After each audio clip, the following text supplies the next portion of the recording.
শৈশব বাইরে বাইরে কেটেছে।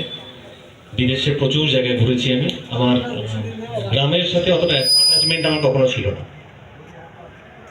তো দৌলতাবাদে আমার দিদির বাসা, সেখানে আমি থাকি এখন আপাতত।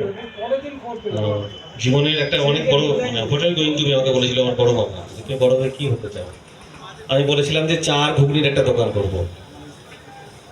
তো সেটাই করেছি, আলহামদুলিল্লাহ ভালো লাগে বলতে আমার। দৌলতাবাদ একটা ক্যাফে করেছি, সুমার্স ক্যাফে, অনেকে হয়তো চিনবেন জানবেন হয়তো, সেটা আমারই। তো যাই হোক, চাইবো সবাই সকলে যাবেন, এবং আমি সারাক্ষণ ওখানে থাকি। চাকরি করার মানসিকতা কখনো ছিল না, কোনোদিন পরীক্ষাও দিইনি আমি চাকরির জন্য।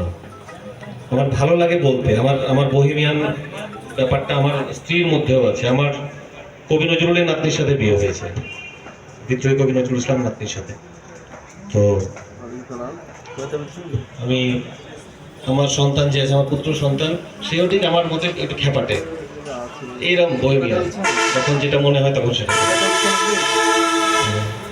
তো এই সন্ধ্যেটা আমি অনেকদিন ধরে আশা করছিলাম যে একটা সন্ধ্যে আমি ইসলামপুরে কাটাবো, তবে আজকে আমাকে হোসেন মির্জা, আপেল আমার অনেক ছোটবেলার বন্ধু, তারপরে আমার বোন, আমার নাফসা আজমি, আমরা পিউ বলে জানি।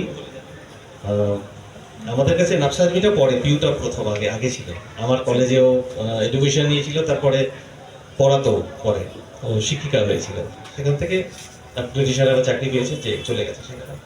আমার এখানে ভাগ্নি আছে, আমার ভাগ্নে সব আছে, এসেছে, আমি খুব আপ্লুত। তারপরে আমার প্রিয়জন রৌফ এসছে, ডক্টর রৌফ। আমি ওকেও বলবো যে তুমি এসে একবার গান গাইবে, এখানে খুব ভালো গান গাই কিন্তু। আর সর্বোপরি ওসি সাহেব, যিনি ইসলামপুরে এই পুলিশ স্টেশনটাকে একটা পার্ক বানিয়ে ফেলেছেন, ওনার শাস্তিযোগ্য অপরাধ, একটা শাস্তি পাওয়া উচিত না। যে পুলিশ স্টেশন কি করে পার্ক হতে পারে, এটাকে শাস্তি পাওয়া উচিত না। তো উনি এসডিপিও সাহেবকে, এসডিও সাহেবকে একটু ওখানে একটু সেবা করছেন বলে আসতে পারছেন না। যাই হোক, তো শাস্তি ওনাকে পেতেই হবে। যাই হোক, যতটুকু পারছি গাওয়ার চেষ্টা করছি আমি। এটাতে বিভক্ত করা যায়।